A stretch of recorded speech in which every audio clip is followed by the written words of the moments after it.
What's going on, guys? It's your favorite movie YouTuber, The Hungry Movie Buff, and I went yesterday and saw, by the title of this video, you can see that I went yesterday and saw Killers of the Flower Moon, the new Martin Scorsese film, and I kind of got busy last night, so I didn't have time to review the movie as soon as I got out of the theater, but I figured I'd get on here. I'm hanging out at the house here today, just kind of figured I would watch some football and everything. It's the halftime of the game, so knew I needed to record a review for this movie because it was really good. And overall, it was, in my opinion, one of the most beautiful movies of the year. I believe that for Best Picture nominees, I don't really even watch the Oscars or anything of that nature. But if there's anything that can battle Oppenheimer for Best Picture or anything of that nature, I believe Killers of the Flower Moon by Martin Scorsese is that film.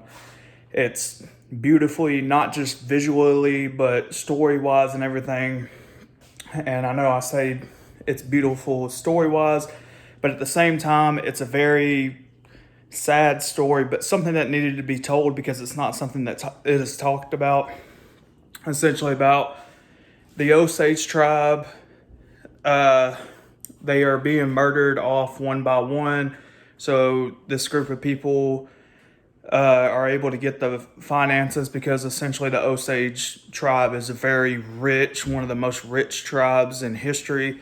I could be wrong about that, so I'm not a history genius. So if somebody else knows better, correct me in the comments. But overall, Leonardo DiCaprio, I would say this is probably not his best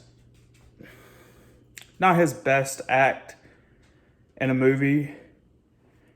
He did really good, but I'm just a huge fan of the Django movie, so I'm always going to say that Django is my favorite Leonardo DiCaprio movie, especially when, the thing that everybody knows about where he goes to crash the skull in the movie and he actually hurts his hand in real life, but he just keeps the scene going. That's one reason that I'm a really big fan of his, but overall, even though it's not the best,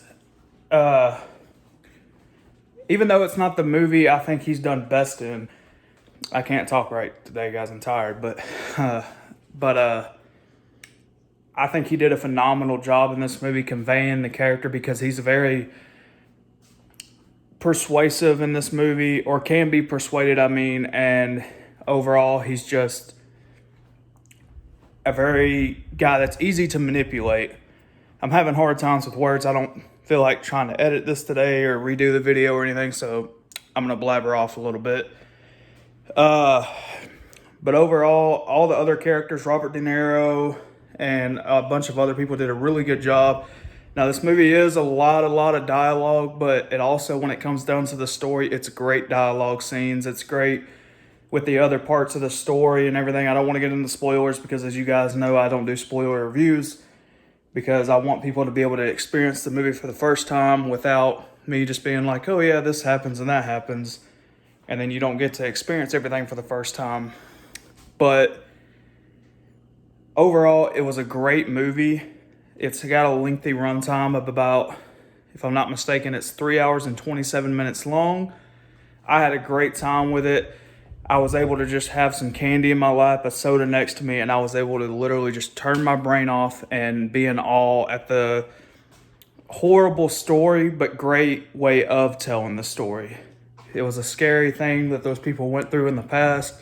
It was a story that needed to be told, like I've said before, but it was great. The way that some of the characters were able to convey emotions and everything, I just really feel like were really great. The wife of Leonardo, I apologize, I'm horrible with names, but the wife of the character of Leonardo DiCaprio, she did get a lot of screen time, but in my opinion, I feel like it could have been a little bit better with her. They could have gave her time more on the screen to convey her emotion and everything because it focuses more on Leonardo's character, and which is fine because it's a great character to follow and he does a great job. But overall, she could have had a little bit more character in it. And overall, sorry, the dog's going wild over whoever's outside, but it's a really good movie though. But if you guys are looking for something to go watch this weekend, you don't mind a slow burn, just kind of I mean, honestly, it's 3 hours and 30 minutes, but it feels like a 2.5 hour movie, which is still long, but really good. And the ending is kind of wild and everything. Like I said, I'm not going to get into the spoilers, so I'm not going to do that. But overall, like I said, I know I've been rambling a lot in this video. I normally don't do that in my videos.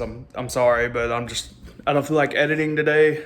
So I'm probably going to be posting a few more videos in the near future about some top 10 lists. I thought about doing a top 10 horror movies of all time just for like the Halloween season. There's a few on there that I feel like people may not even know about. But then again, I got a few on there that's really well known. I mean, like the normal, like I love, you know what? No, I'm not going to tell anybody. I want to write it out all on the list. I have it all on my phone. I just have to record the video. But anyways, that was my thoughts on Killers of the Flower Moon. If you guys like this video, if you don't mind hitting that like button, subscribing to the channel if you haven't already, leave a comment down below if there's a movie you would like me to talk about or a type of video you would like me to make. But overall, guys, I appreciate you checking in for another review of mine, and I appreciate you guys and hope you guys have a great day. See ya.